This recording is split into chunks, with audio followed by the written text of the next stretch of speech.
So I was just thinking about how I haven't done or really recounted to myself how the surgery went.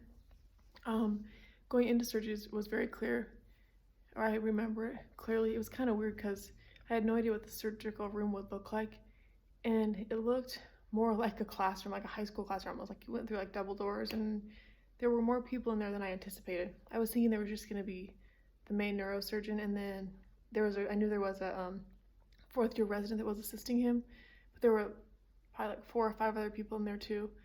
Um, so really, I just remember going in, and then they tell you you're gonna get sleepy pretty soon. And the next thing I remember is them telling me that, like waking up and them saying that Mike and Heather were on their way back, and I was so tired and cold from the anesthesiology or the anesthesia medicine, and I just remember being so exhausted, thinking that I wasn't going to be able to stay awake to see Heather and Mike, and I wanted to so badly, but I was so tired. And then the next thing I know, they were walking up, and I guess my only little concern I had going into surgery was that coming out, I might not remember who Mike was, and I was a little worried about that. But as soon as I saw Heather and Mike, I knew who they were, so I was very happy about that. And so then I just talked to them and had them tell me stories because I was too tired to think. And then I also asked them to read the Bible to me, and so they read to me for a while. And I guess I don't remember it as clearly as I would think I would. As they were doing that, I also remember the neurosurgeon being next to me and him kind of talking and trying to piece together what he was saying. Some of his comments implied that maybe he had to be more aggressive than he anticipated. And then later I had Heather and Mike tell me more about that.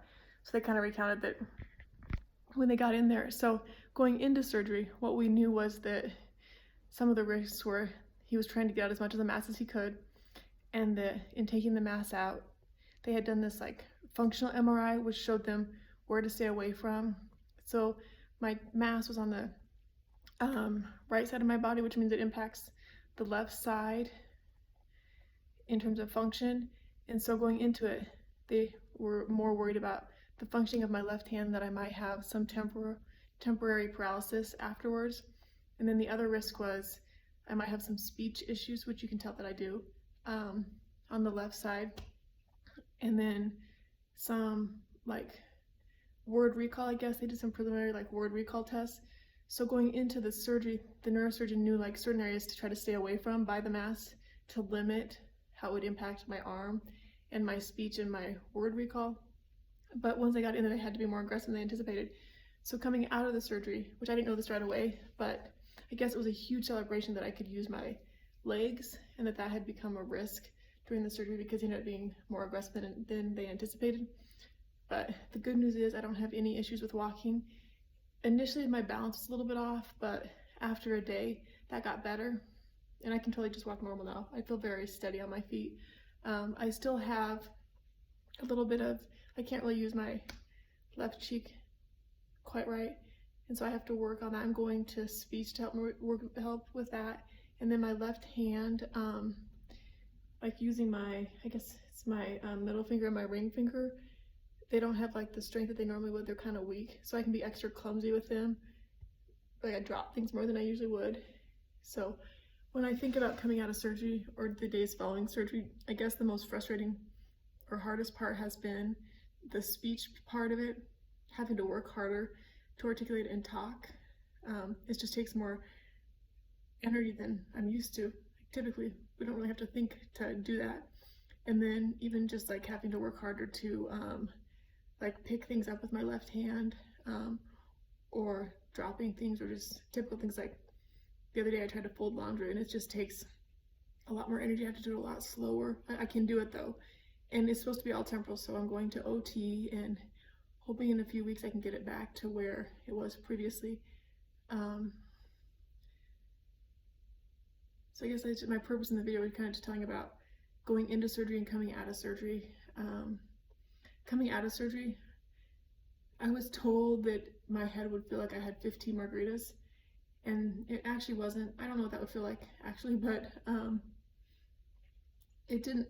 I had a headache the first night, but with the they gave me some pain medicine that made it go away, and ever since then I haven't had like horrible headaches. I get headaches in the morning every now and then, but not horrible.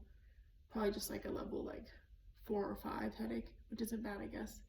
And then I was very fortunate to get to go home on, I guess surgery was Friday, and then I was in the hospital Saturday, Sunday, and I got to go home on Monday, which is pretty awesome.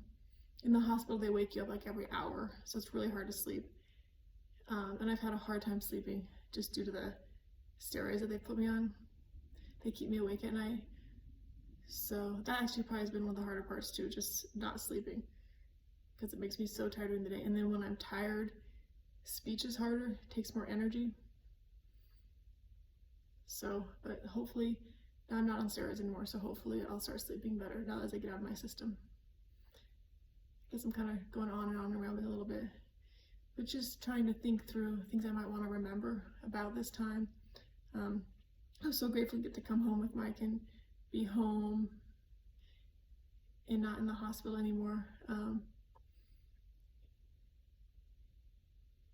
And just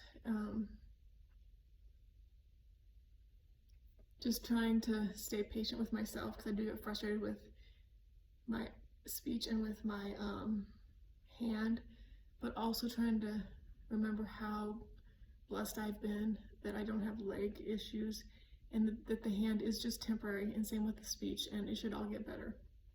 So trying to really stay patient with all of that. And I guess being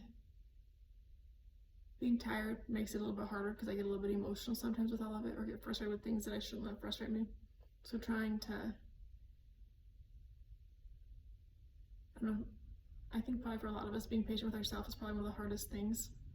It's easier to be patient with other people than with our own self and our own limitations, especially having new limitations that we're not used to having, like I'm not used to having.